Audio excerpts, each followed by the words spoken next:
Good morning, સ્વાગત છે તમારું આજના એક અમારા નવા વ્લોગમાં।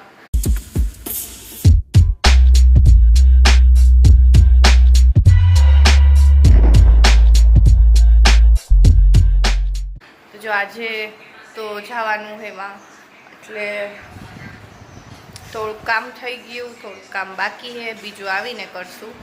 અને જીયામી બેન ઉઠ્યા છે, એ ઉઠે એટલે મારે એની કલાક અડધી કલાક થાય, એ ઘડીકમાં તૈયાર ન થાય। અને પ્લસ કે એને સવારે વહેલા ઉઠવાની આદત નથી, એટલે મારે એને ઉઠ્યા પછી એને રેડી કરવામાં બહુ વાર લાગે, એ ઘડીકમાં રેડી થાય જ નહીં અને રોયા રાખે, કારણ કે એનો ટાઈમ જ ઉઠવાનો 10 સાડા 10નો હે। મારે એને 8:30 પોણા 9 ઉઠાડું ને ત્યારે મને માન 10 વાગે ઘરની બહાર કાઢે, બહાર જવું હોય ને એટલે જો એને ઉઠાડી અને થોડીક વાર મૂડમાં આવે ને તો મને કહે મોબાઈલ દે, એટલે એને મોબાઈલ દીધો અને હું પહેલાં રેડી થઈ જાઉં અને પછી એને રેડી કરી લઉં। યામીના નખરા તો યામીને ખબર નથી હું વિડીયો બનાવું ને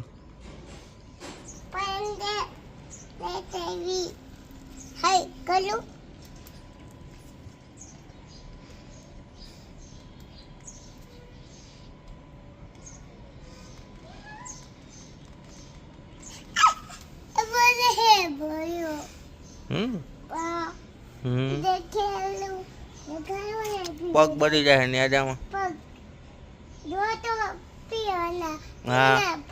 હા તું આમ આવતી રહે, એને બેન પાણી વાંઠે જોઈ ગઈ દેખાય છે ને દેખાતું ખબર નહીં કઈ ગાય રહી જો।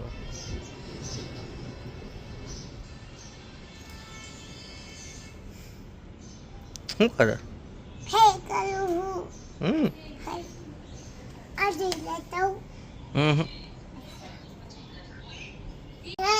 ક્યાં બતાવ તો ચકી, હાલો આઈથી જોઉં હું, બતાવ।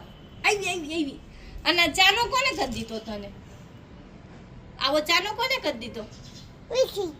કાઈ નથી વિખાઈ ગયો, જો આયો કોને કરી દીધો એમ કહું હું? જો તમારો હા હાથમાં કર્યો છે, જો તો ચકી આવી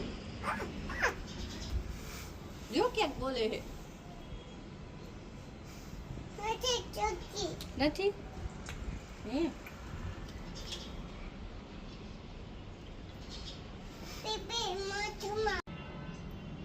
એ દાંત તો જો કેમ આવે ખિસકોલી જેવા।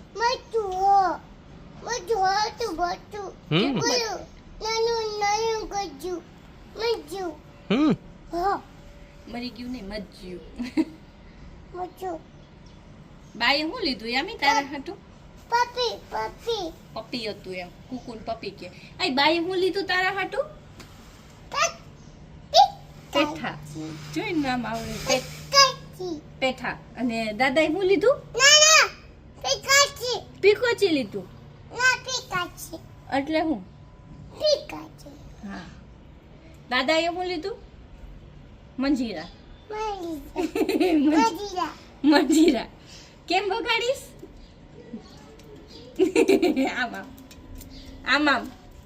આમ વગાડવા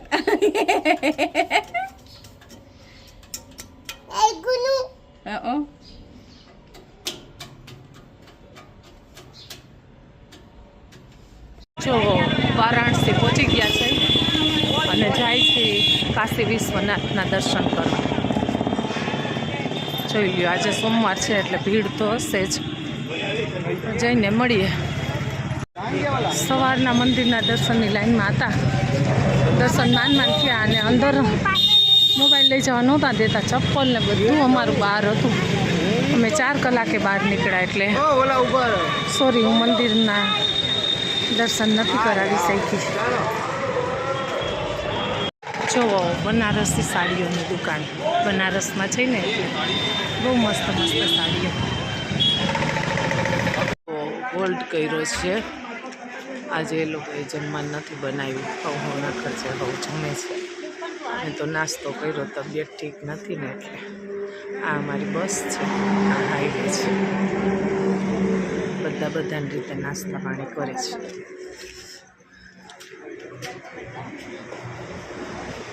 ગીરી નાસ્તો લેવા ગયા છે, હું લઈ આવે ખબર નહીં। ચાલો તો સવારે મળીએ।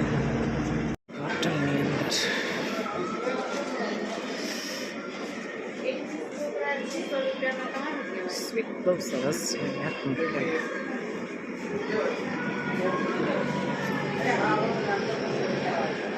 કંઈક અલગ જ સ્વીટ છે.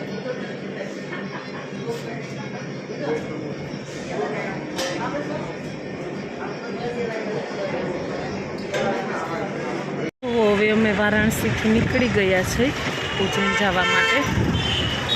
તો કાલે સવારે મળશું આપણે ઉજ્જૈન, કારણ કે અહીંથી 1200 કિલોમીટર દૂર છે. જો વચમાં પ્રયાગરાજ લેશે તો એના દર્શન કરાવીશ. તો મળીએ. તો જો સાંજના રસોઈનો ટાઈમ થઈ ગયો અને જો કે ઓલમોસ્ટ રસોઈ તો પૂરી થઈ ગઈ. હા જો યાની જો મમ ખાય છે. ઓલમોસ્ટ રસોઈ પતી ગઈ. મિહિરનું ટિફિન હોય એટલે વહેલું કરવાનું હોય. એને 6:30 જવા 7 વાગે જાય એટલે 6:30 તો મારે રેડી કરી દેવાનું હોય બધું. એટલે જો એના માટે ને મારા માટે ગુવારનું શાક ને રોટલી કર્યા ને કેવલ આજે આવવાનો મિહિરની નાઇટ ચાલુ થવાની એટલે કેવલને આજે સોમવાર છે, વ્રત હોય સોમવારનું, એટલે એના માટે સિંગદાણા ને બટેકાની ખીચડી બનાવી છે. તો પાછળ સીટીનો અવાજ આવતો જ રહેશે. ખીચડી પણ બની ગઈ છે. હવે કેવલ આવે પછી જમવા બેસી જાય. જો કેવલભાઈ આવી ગયા. એ જો ફરાળ કરે અને મેં મારા માટે રોટલી, ગુવારનું શાક સિંગદાણાવાળું, અને જો યામીને ચોરી દીધું તો એને નથી ખાવું. આ ફરાળી ખીચડી અને એવું ચેવડો ને એવું ખાવું નહીં. પાછું આરામ કરતાં કરતાં આવી રીતના મારી યામી બેન જ ખાઈ શકી છો.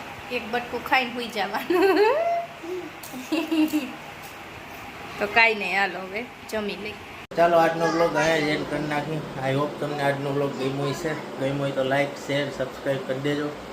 મળીએ કાલે નવા બ્લોગ સાથે. ત્યાં સુધી બધાને બાય બાય.